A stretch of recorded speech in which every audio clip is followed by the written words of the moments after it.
마태복음 지난주에 함께 묵상한 부분을 함께 복습하고자 합니다. 생각나십니까? 네 가지 밭의 비유를 함께 나누었습니다. 이 네 가지 밭의 비유는 무엇을 말해주고 있는가? 이 네 가지 밭의 비유는 하나님의 말씀을 듣는 자의 그 심령, 마음을 성령께서 어떻게 기경해 가시는 그 과정을 보여주는 것이다. 이렇게 함께 나누었습니다.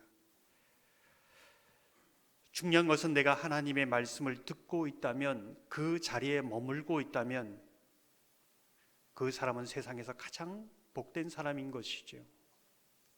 그래서 우리에게 가장 중요한 부분은 우리의 심령 가운데 하나님의 말씀을 통해서 하나님과 영적으로 교감하고 있는가, 하나님의 말씀을 통하여 지식적으로 아는 것이 아니라 내 삶 속에서 성령께서 그 말씀을 통하여 어떻게 인도해 가는가를 보고 경험하는 삶, 이것이 기경되는 삶입니다. 그리스도의 말씀 안에서 자유를 배우고 그리스도 말씀 안에서 내 심령이 변화되어 가는 것을 보는 것이지요. 하나님의 성령께서는 지금도 우리의 마음을 기경해 갑니다. 성령이 오늘도 나의 삶을 어떻게 인도해 가는가를 보는 것은 굉장히 중요합니다. 사역을 해 나가다 보면은 조급하고 분주할 때가 있습니다. 때로는 마음이 성령보다 앞설 때가 있습니다. 근데 시간이 지나다 보면은 하나님께서 좀 어떻게 해 나가시는가를 기다리게 됩니다. 보게 되는 것이지요. 그것을 훈련하게 되는 겁니다. 그 훈련이 기도하면서 말씀 가운데 서는 것이지요. 처음 말씀을 들을 때에 길가 밭, 여기서부터 시작합니다. 말씀이 잘 들려지지 않는 것이지요. 딱딱하게 굳은 밭입니다. 말씀을 듣는데 좁니다. 이 길가밭입니다. 말씀을 듣는데 들어도 금방 잊어버립니다. 들어도 무슨 말씀인지 잘 깨닫지 못하는 것이지요. 이게 길가밭입니다. 근데 오늘 말씀을 듣는 자리에 있다는 것이 왜 이래 복된 자리인가? 성령께서 일하고 계시기 때문에 그렇습니다. 저는 오늘 길가밭을 보면서 그 예전에 겨울에 딱딱하게 얼어붙은 땅을 거기에 이제 팔려면은 불을 떼웁니다. 콩콩 얼은 땅. 이제 불을 떼우고 나서 한참 있다가 땅을 파면 그 땅을 팔 수가 있습니다. 유리창을 닦을 때에 아주 그 오랫동안 찌든 때가 묻어 있으면 닦아도 안 지워집니다. 그런데 분무기로 물을 뿌려서 한 10분, 20분 이후에 닦으면 닦이는 것이지요. 이게 바로 성령의 일하시는 방법입니다. 길가밭 들어도 아무 변화도 없고, 들어도 깨달음이 없고, 들어도 힘겨운 그 시간이 지나는데 어떤 한순간이 되면 늘 듣던 말씀인데 성령께서 그 말씀이 하나님의 음성으로 들립니다. 깨달아집니다. 믿어집니다. 이것은 하나님이 나에게 주시는 말씀이구나. 그렇게 보여지는 것이지요. 이게 성령의 역사입니다. 골로새서 1장 6절을 보면 이렇게 말씀하지요. 너희가 듣고 참으로 하나님의 은혜를 깨달은 날부터. 여러분의 길가밭과 같은 마음들이 기경되는 은혜가 있기를 소망합니다. 하나님의 말씀을 듣고 이렇게 기경되면 좀 뭔가 좀 달라져야 되는데 문제가 더 많이 생깁니다. 이 밭이 기경되면서 밭을 갈아본 분은 아실 겁니다. 밭을 기경하면 뭐가 나오지요? 돌 자갈이 나옵니다. 다 솎아내야 되는 거죠. 하나님의 말씀을 보면은 그냥 묻혀 있었던, 내 심령 안에 묻혀 있었던 돌과 자갈이 나오기 시작합니다. 내 연약함과 내 부족함이 다 드러나게 막 나오는 것이지요. 파면 팔수록 많이 나옵니다. 예전에는 내 인생이 왜 이렇게 고달프고 힘든가? 내 인생이 왜 이렇게 고통스러운가? 근데 하나님의 말씀으로 기경하다 보면 돌과 자갈, 내 안에 있는 돌과 자갈이 드러나기 시작하는 겁니다. 이게 하나님의 성령의 역사입니다. 오랫동안 괴롭혀왔던 문제들에 대해서 직면하는 것이지요. 때론 그것이 과거의 상처일 수도 있고 내 열등감의 문제일 수도 있고, 이 모든 것을 하나님의 말씀이 마치 수술하는 것처럼 다 솎아냅니다. 그 말씀 앞에 서는 것이지요. 이게 돌밭입니다. 이 돌밭을 경험할 때에 하나님이 주시는 기쁨이라는 단어가 여기에 처음 나옵니다. 야, 신앙생활 하니까 기쁨을 맛봅니다. 신앙의 맛을 아는 것이지요. 아, 신앙생활 하는 것이 이런 은혜가 있구나. 이거는 세상이 주는 기쁨과 또 평강이 아니구나. 이걸 맛보기 시작합니다. 근데 이 사람은 신앙의 기복이 너무 심한 것이지요. 오늘은 천국을 살다가 내일은 저 밑바닥에, 이 신앙의 기복이 너무 심합니다. 이 돌밭 신앙은 여러 가지 이제 어려움을 만나면 낙심합니다. 그냥 주저앉지요. 근데 이 부분은 이상한 것이 아닙니다. 하나님의 성령께서 그 사람을 기경해 가는 것입니다. 어떤 사람이든지 하나님이 원하시는 사람으로 기경해 가는 겁니다. 인생 전체를 두고 하나님은 이 일을 하기 시작하는 것이지요. 어떤 한순간에 이것이 이루어지는 것이 아니라 전 인생을 통해서 이루어지는 겁니다. 여러분은 지금 기경되고 있는 것이지요. 신앙의 뿌리는 한번 쫙 내리는 것이 아니라 가는 실처럼 내려지고, 그 실이 점점 여러 갈래로 굵은 뿌리로 자리를 잡게 되면 나중에 되면은 이 부분이 레바논의 백향목처럼 든든히 서게 됩니다. 이 과정을 하나님의 열심으로 해 나가시는 겁니다. 하나님의 말씀을 듣는 자리에 있으면 이런 수 없는 요동치는 기복 가운데에서도 고난이 있지만은 고난 이후에 영광도 있겠구나. 고난이 있지만은 이 고난이 유익이 되겠구나. 하나님이 내 인생을 붙들고 계시니 이것이 은혜로 복으로 마치겠구나.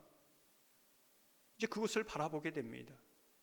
바라보는 것으로 그치는 것이 아니라 이것을 삶으로 실제로 여러 번 반복적으로 그것을 경험할 때에 이 돌이 이제 솎아내지는 것이지요. 그냥 지식으로 아는 것과는 다릅니다. 어떤 분들은 이 돌과 자갈을 파면서 전혀 돌과 자갈을 그대로 품고 거기에 낙심하는 사람이, 머물러 있는 사람이 있을 수 있다는 것을 우리는 기억해야 합니다. 이제 돌과 자갈을 솎아내니 잘 자랍니다. 이제 점점 믿음이 성장하는 것이지요. 이제 성장해 가는데 또 하나를 만납니다. 그것이 무엇일까요? 가시를 만나는 것이요. 그 가시가 세상의 염려와 재물의 유혹이라는 겁니다.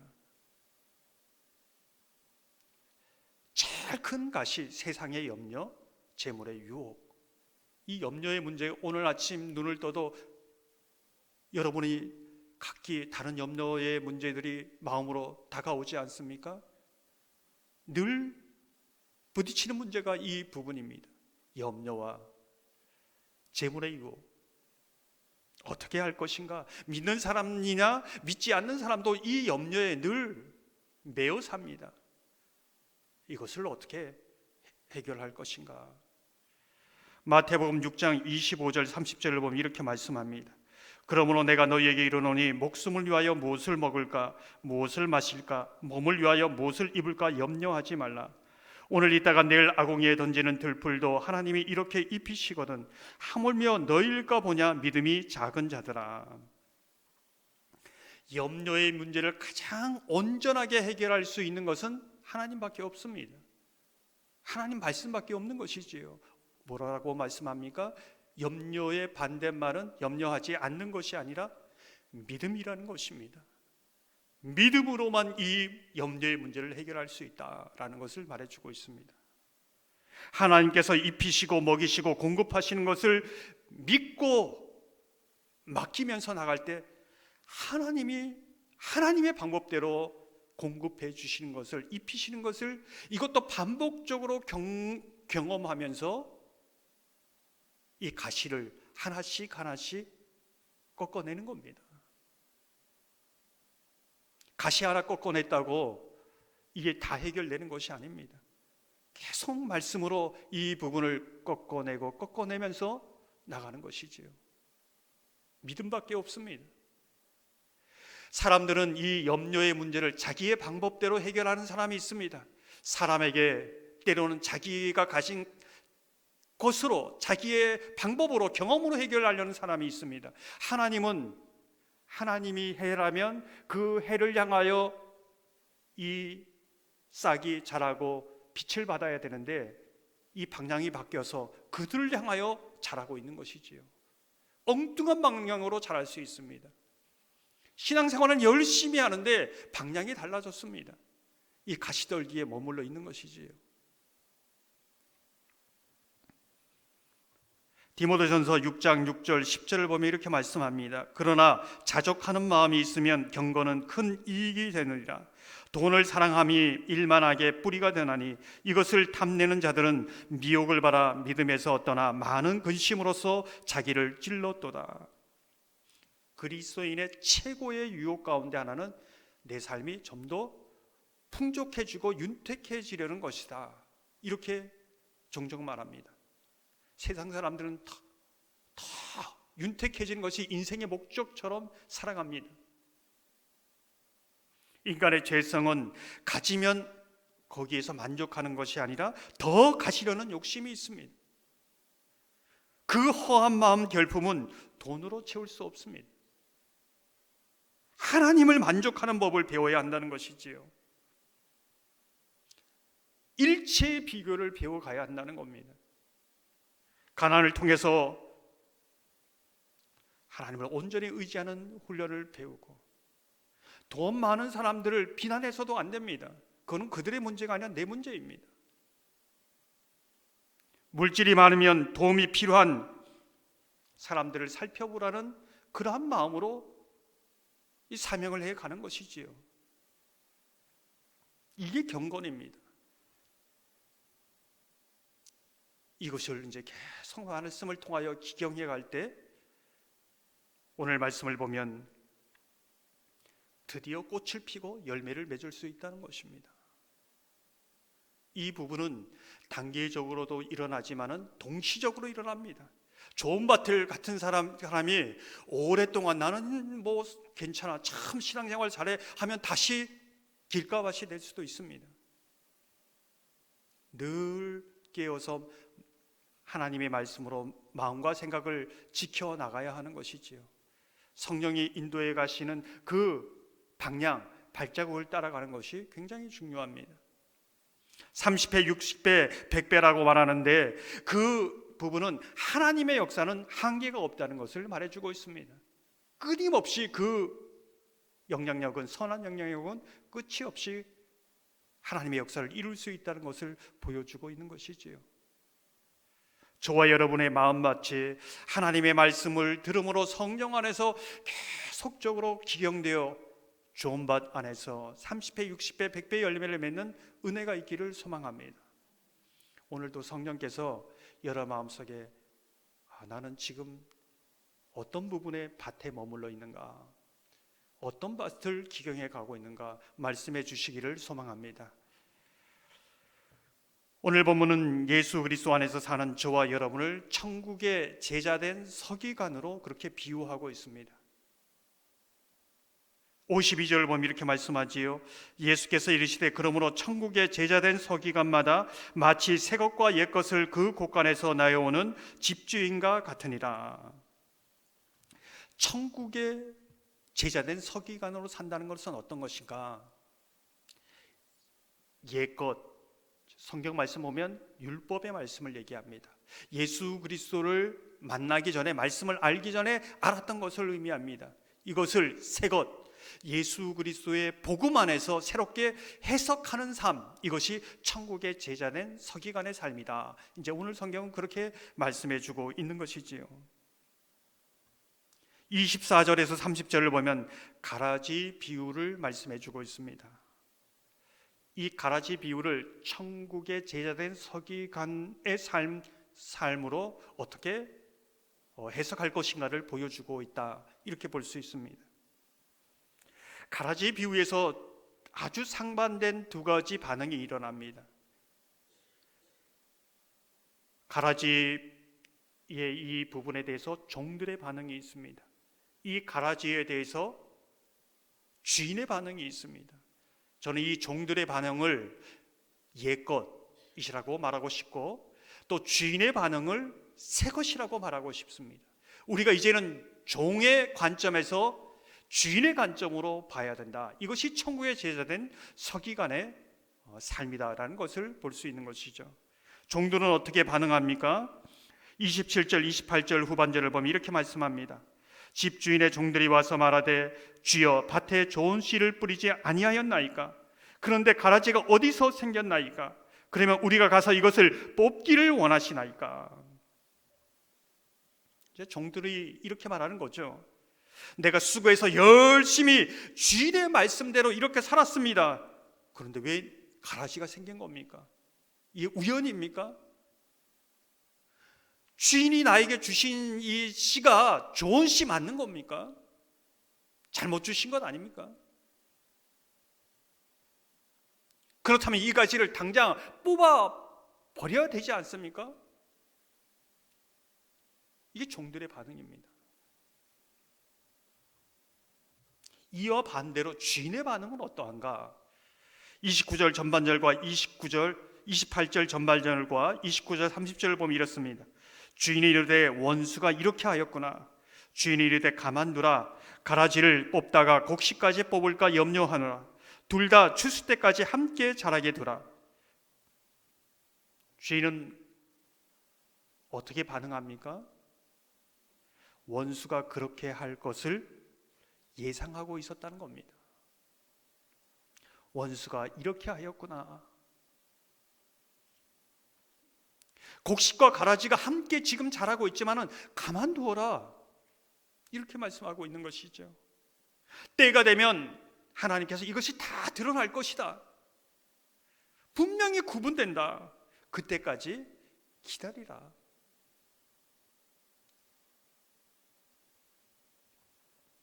(36절에서 43절에는) 이 가라지의 비유를 새 것으로 이제 해석해 주십니다. 이것은 우리에게 무엇을 말해주고 있는가?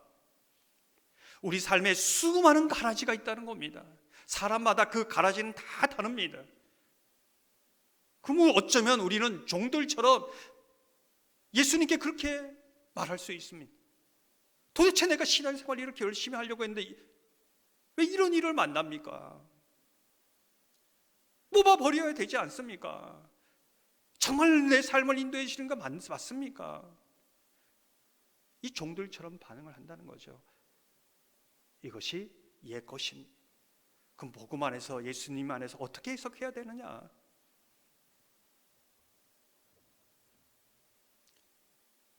가만두어라. 때가 되면 드러날 것이고 분명하게 하나님의 뜻이 드러날 것이다, 이 말씀이죠. 여러분의 삶의 가라지는 무엇입니까? 요셉에게 있어 가라지는 무엇이었을까요? 보디발의 아내일 수 있습니다. 형제들일 수 있습니다. 간수장일 수도 있는 것이지요. 만약 종들의 반응처럼 나는 억울합니다, 내가 잘못한 것도 없는데 저 가라지를 내 인생에서 뽑아주십시오, 없애주십시오, 그 기도에 응답했다면 어떻게 됐을까요? 평생 요셉은 미움과 분노에 사로잡혀 살았을 겁니다. 그 상처를 안고 살았을 것입니다. 간수장의 멱살을 붙잡고 너 죽고 나 죽자 말했다면 어떻게 됐을까요? 두 가지로 볼 수 있어요. 요셉은 더 혹독한 훈련 마치 40년의 광야 생활처럼 더 돌았던가, 아니면은 하나님은 하나님의 역사를 이루기 위해 다른 통로를 찾았을 것이다, 이렇게 이제 추측할 수 있습니다.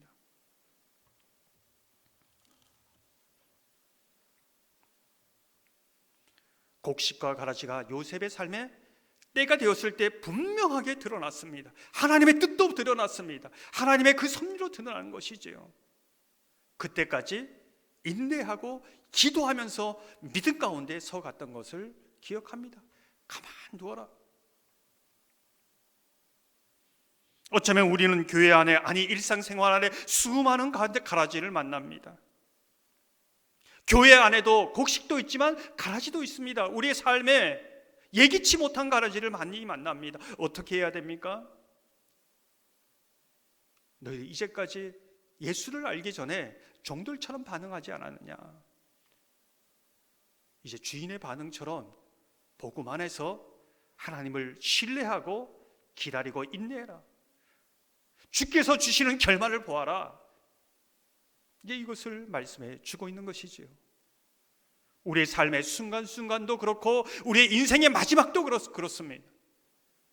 그래서 우리 인생 가운데는 절망이 없습니다. 실패가 없습니다. 끝났다 이런 단어는 없습니다. 왜요? 하나님 붙들고 있다면 우리는 소망으로 마침이 되고 은혜로 마침이 되고 하나님의 선함으로 마침이 되기 때문이지요. 시편 37편 5절 6절을 보면 이렇게 말씀합니다. 내 길을 여호와께 맡기라. 그를 의지하면 그가 이루시고 내 의를 빛같이 나타내시며 내 공의를 정오의 빛같이 하시리로다. 곡식과 가라지가 함께 살아가지만 옛것이 아니라 새것으로 예수님 안에서 새롭게 해석해가는 저와 여러분의 삶이 되기를 주님의 이름으로 축원합니다. 31절에 33절을 보면 겨자씨와 누룩의 비유를 말해주고 있습니다. 겨자씨는 작은 것이지요. 이것을 어떻게 보면 옛것으로 볼 수 있습니다. 인간적인 육신적인 눈으로 볼 수 있습니다. 그렇지만 겨자씨 안에서 나무를 보는 것, 이것이 새 것입니다. 마태복음 13장 31절 32절을 보면 이렇게 말씀합니다. 또 비유를 들어 이르시되 천국은 마치 사람이 자기 밭에 갖다 심은 겨자씨 하나 같으니 이는 모든 씨보다 작은 것이로되 자란 후에는 풀보다 커서 나무가 되며 공중의 새들이 와서 그 가지에 깃들이느니라. 구약의 모세를 보면은 모세 자체는 겨자씨입니다. 그런데 하나님은 그 모세를 바라보면서 나무를 보았습니다. 이게 새 것이지요. 처음에는 모세는 자기가 겨자씨 같아서 나 같은 사람이 어떻게 바로에게 갑니까? 불평하고 원망하지요. 순종함에 나갈 때 하나님의 관점으로 새 것으로 보는 시야가 열리는 것입니다. 하나님은 그에게 하나님의 권능을 주셔서 수백만의 이스라엘을 이끌게 하셨고 그를 통하여 수많은 이적과 기적을 행하셨습니다. 하나님이 한 연약한 인생, 겨자씨와 같은 인생을 통하여 어떤 일을 행하실 수 있는가를 보여주는 것이지요. 모세가 끝까지 쓰임받을 수 있었던 이유는 단 한 가지입니다. 자기가 겨자씨라는 것을 잊지 않았습니다. 와, 내가 나무네. 야, 내가 이 정도 영향력이 있네. 이때부터 그 인생은 하락세입니다. 하나님의 은혜가 거기에 머물 수 없기 때문에 그렇지요. 근데 모세는 끝까지 자기가 겨자씨인 것을 알았기 때문에 나무로 쓰임받은 겁니다. 주일로 함께 말씀을 나누었지요. 겨자씨와 같은 하나님의 말씀 안에서 나무를 볼 수 있는 사람이 정말로 천국의 비밀을 깨달은 사람이고 복된 사람입니다. 사람들이 볼 때 하나님 말씀은 그냥 문자적인 말씀으로 들 수 있지만 이 말씀 안에서 주일에도 말씀을 드렸지만 그리스도를 만납니다. 주님의 음성을 듣습니다. 주님이 지금 나를 어떻게 인도해 가는지 말씀을 통해 보는 것이지요. 성령께서 그 말씀을 통해서 내 심령의 염려와 근심을 끄집어내는 것을 봅니다.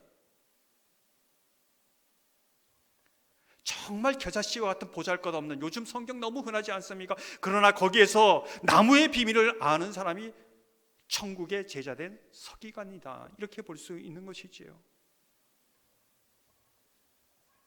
저와 여러분이 겨자씨에서 나무를 보는 새 것으로 해석할 수 있는 천국의 제자된 서기관으로 살아가시기를 주님의 이름으로 축원합니다.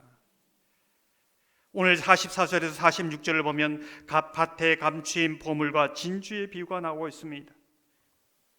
44절 46절 후반절을 보면 이렇게 말씀합니다. 자기의 소유를 다 팔아. 이 두 가지 비유에 반복되고 있는 것이 자기의 소유를 다 팔아. 무슨 뜻일까요? 천국의 제자된 서기관의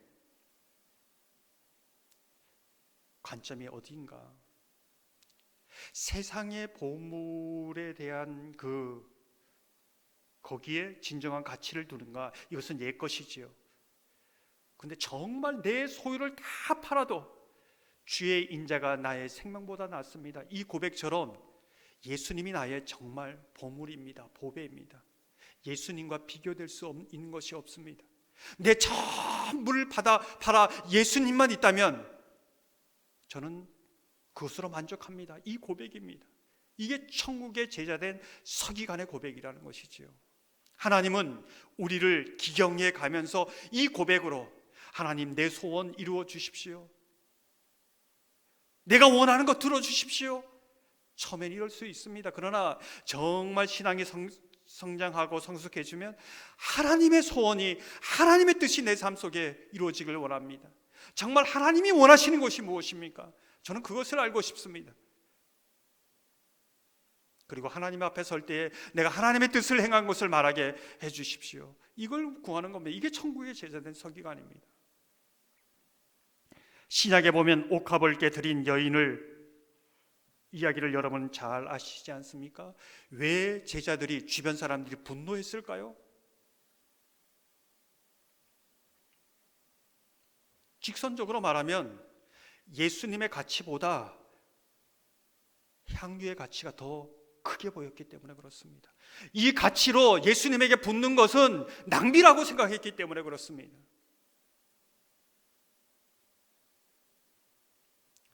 예수님의 가치가 어떠하냐? 여기에서 아주 분명하게 드러나는 것이지요. 명분은 분명합니다. 가난한 사람을 좋아해야죠. 구제해야죠. 이것이 진정한 일이지요 라고 얘기했지만 그 삶에 예수님의 가치는 없습니다. 예수님의 가치를 아는 사람은 아무것도 아닌 것처럼 향유를 깨트립니다. 아니, 더 해드리지 못해서 그렇게 여인의 고백처럼 드리는 것이죠. 이것은 예수님만이 압니다. 그래서 예수님은 우리의 중심을 깨뜨려 보시기 때문에 정말 그래서 감사한 것이지요. 사람은 모르는 겁니다.